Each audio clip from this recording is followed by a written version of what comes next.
बकलोल है वो लोग जो कहते हैं कि फातिहा काहे करता है। अबे जो फातिहा से इनकार करता है उसको जेब में मोबाइल रखना हराम है।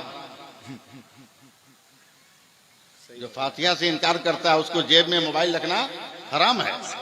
इसलिए कि मोबाइल रखे हो तो मोबाइल को समझो ना, मोबाइल को समझो। उल्लू बनाते हो कौम को, कम पढ़े लिखे लोगों को। मौलवी खा गया लड्डू, मौलवी खा गया बिरयानी, मौलवी खा गया मुर्गा, ये पहुंचा कहा, ये तो सबूतर में रह गया है? मैं आया सबूतर, मेरा मोबाइल हजरत लॉक हो गया, खुल नहीं रहा था। अली रजा रहबर को दिया, कहा नहीं खुलेगा। मैंने कहा परेशान हूं, कल का टिकट, परसों का टिकट, जलसे का सब कुछ इसी में माल मटेरियल है। जब तक एक फातिहा के इनकार करने वाले ने कहा मौलाना ये मेरा मोबाइल है, इससे बात कर लो अपने बेटे से। मैंने कहा उसका नंबर भी इसी में था, निकल नहीं रहा। तब वो बोला कि काम करो, कलकत्ता चिट्ठी लिखो, मैं आपके प्रोग्राम का डिटेल मंगा लूंगा। मैंने अटैची खोली, लेटर पैड निकाला, खत लिख दिया बेटे का नाम। मुझको लेकर गया कटिहार शहर में एक साइबर कैफे में, और फैक्स मशीन में मेरा लेटर डाल के बोलता है आपका नंबर। तो मैंने बता दिया मेरा फैक्स नंबर ही है। 2 मिनट के बाद खड़खड़ खड़खड़ खड़खड़ खड़खड़ आ गया ये स्क्रीन पे, ओके। कागज अंदर गया था, बाहर निकल आया। वो बदअकीदा कागज देके हमको कहता है मौलाना आपका खत कलकत्ता चला गया। हमने कहा पागल समझाया क्या भी हमको, लगा हुआ।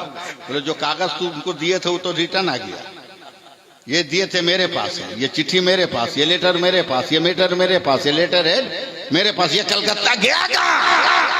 तब वो सट ठोक कर कहता है मौलाना मौलाने रह जाओगे, साइंस बड़ी तरक्की कर गई। हमने कहा क्या किया?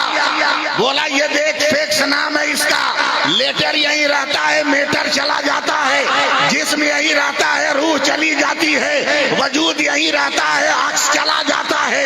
ये साइंस का कमाल है। हमने कहा हमारी फातिहा खानी भी समझ में आई। अबे वो भी फैक्स है, लड्डू सबूतर में रहता है, सवाब करबला चला जाता है, शिरनी यहाँ रहती है और सवाब अजमेर चला जाता है। बोलो ना सुभान अल्लाह। ये तो अपनी अपनी सोच की बात है। तू भरोसा कर साइंस की मशीन पर, हम भरोसा करेंगे अताए रहमतुल लिल आलमीन पर। नारे तकबीर, नारे रिसालत, मसलके आला हज़रत।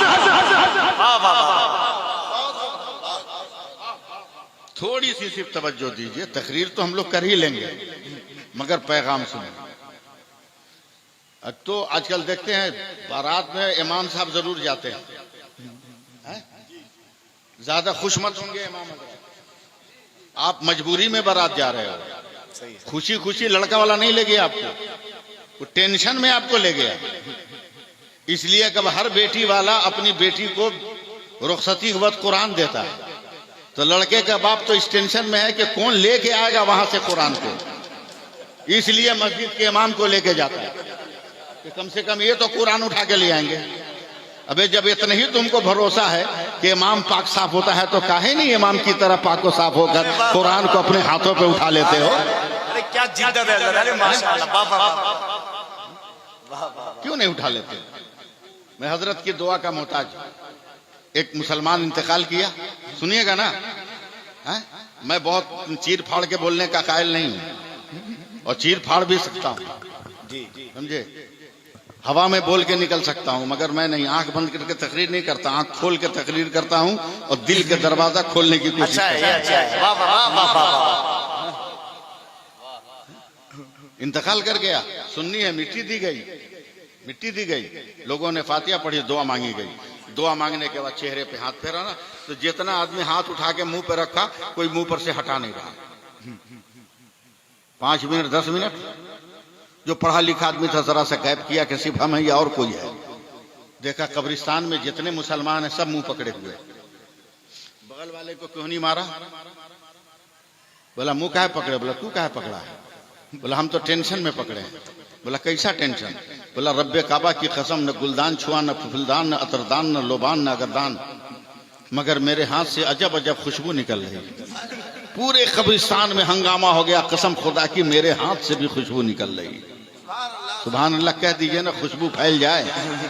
हाँ, इसमें अतर लगा लीजिएगा तो ऐसे थोड़ी महकने वाला, इसको झाड़िएगा तब ना महकेगा। उसी तरह जबान थोड़ा बहुत झाड़ते रहिए। बिल्कुल सही। हाँ, लोगों ने कहा मरने वाला तो ऐसा नहीं था कि जन्नत की खुशबू आए। अबे गलती है तुम लोगों की, लगता है अगल बगल कब्र से तुम लोग टच कर गया है, इसकी कब्र से खुशबू नहीं निकल सकती। कबूतर वालों को और से सुनना, एक पढ़े लिखे आदमी ने कहा टेस्ट कर लो ना, कब्र की मिट्टी उठाई तो उसी की कब्र से खुशबू निकल रही। बोला ये कैसे होगा, ये तो परमानेंट जुमा भी नहीं पड़ता था, कभी कभी ले भी लेता था, समझ रहे हैं ना। हाँ, आप नहीं समझिएगा तो कौन समझेगा। इसी में तो तबाह हो, इसी में तो तबाह हो। तलाक दोगे बीवी को 3 आके पूछोगे मुफ्ती साहब से, नशा में तलाक दे दिया, हो गई है? मुफ्ती साहब तो बड़े आलिम है, हमरे से मौलवी से टकरा तो हम बत्ती जलवाते तुमको दिन में। बोला नशे में तलाक दिया, तलाक हो गई। हमने कहा जब तलाक दिया तो कितनी औरतें वहां थी? बोला थी 50-60। हमले हो गई तलाक। बोला कैसे? बोला 50-60 औरतों में तू अपनी बीवी को पहचान के तलाक दे दिया। बे नशा कहाँ बे? नशा तो उस वक्त होता ना जब किसी औरत को पकड़ के कहता तुमको 3 तलाक। अपनी बीवी को दिया है, अपनी बीवी को दिया। अपनी बीवी को दे रहा है, इसका मतलब कि नशे में नहीं है, बदमाशी कर रहा है तुम।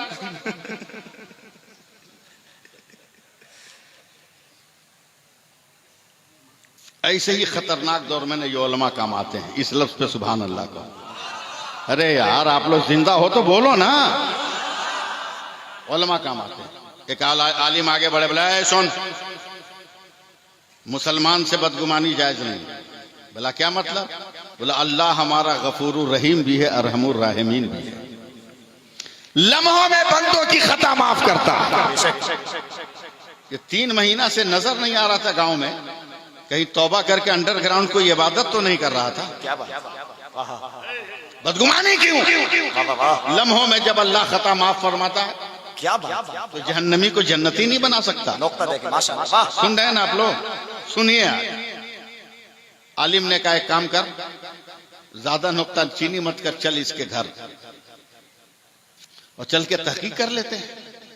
पूरा गांव के लोग आए, उस मरने वाले के दरवाजे पे दस्तक तौकीर इलाहाबादी। एक नौजवान लड़की ने दरवाजा खोला, आइए एकदम रंग में आइएगा। क्या है मौलाना, क्या है इमाम साहब? बोला बेटी एक बात बता, तेरा बाप मरने से पहले कौन सी इबादत करता था? ऐसा खूंखार नजर से वो देखी ना कि मौलाना हिल गए। बोला दिमाग ठिकाने है? मेरा बाप और नेकी, मेरा बाप और पुण्य। क्या मौलाना मेरे बाप से भी बड़ा पापी इस रुए जमीन पर कोई देखा आपने? नोट करिए। इतने बड़े पापी को आप कहते हैं कौन सी इबादत करता था? क्या मौलाना दिमाग ठिकाने नहीं आपका? भूल गए आप कि जब मेरे बाप ने मेरी मां से शादी किया। सबूतर वालों आज मुझे सुनो आप, कि मेरे बाप ने जब शादी किया तो मेरे नाना ने मेरी मां को कुरान दिया था। यहां बोलना चाहिए था अल्लाह अल्लाह अल्लाह, सुभान अल्लाह, कुरान दिया। सुभान अल्लाह। रोजाना फजर की नमाज पढ़कर मेरी मां कुरान पढ़ती थी। मेरा बाप शराब के नशे में आता था, हिलता डोलता, जैसे ही मां को देखता कुरान पढ़ रही है, बाल पकड़ के घसीट के आंगन में लाता, लातों मुक्कों से मारता, मार के थक जाता। मगर कभी मौलाना कसम खुदा की मेरी मां ने अपने जालिम शौहर के लिए बद्दुआ नहीं किया, बद्दुआ नहीं किया। जब मेरा बाप चला जाता ना, तब मेरी मां दुआ के लिए हाथ उठाती और कांपते हाथ को उठाकर कहती, मौला जालिम है तो क्या हुआ, मेरा शौहर है, मेरी तिलावतों के सदक़े में इसको हिदायत दे दे। अरे नहीं बोलोगे तो फिर बात नहीं बनेगी। मैं जानता हूं कि आपके मिजाज के खिलाफ हो रहा है। अब धाए धाए धू धू सुनना चाहते हो, मैं वो बोलूंगा नहीं, जो सुना रहा हूं सुनना होगा।